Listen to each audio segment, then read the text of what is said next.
गोर लागै छी अपने सबके मिथिला संस्कार पर स्वागत करै छी। एकटा सम्मर दै छी बेटी विवाह के गीत ये से सुनू। लट छीट केने बेटी मरबा चरी बैसली नयन सझरानी इनोरा किए तोरा आगे बेटियन धान काम भेला किए लेलौं बड़ा खरापयो नाये मोरा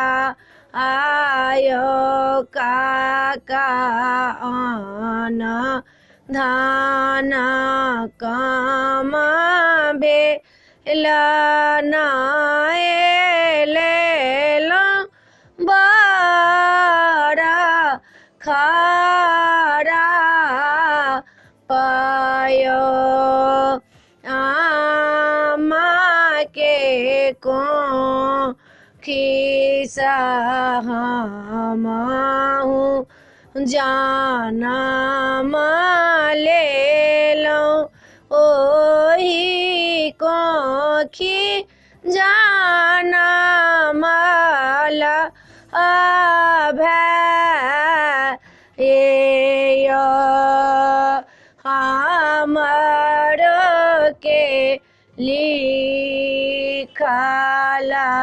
पर घरा जाएब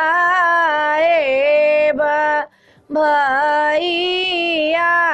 के बाबा के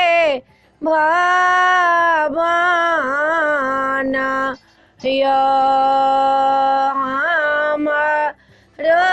लिखला हम दूरा दे सजाएबा बाबा घर भैया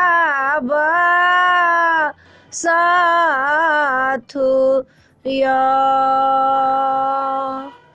वीडियो में है अपने सबके नीक लागत ई विवाह गीत तो हमरा सब्सक्राइब करो नहीं बिसरबे, जरूर सब्सक्राइब करबे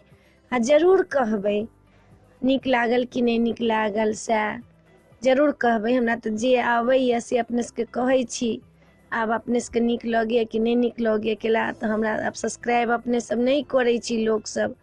आ नहीं देखै छी ओते गीत जते देखक चाही तते तो नहीं देखै छी। अच्छा ठीक छै, जय मिथिला जय भोला बाबा।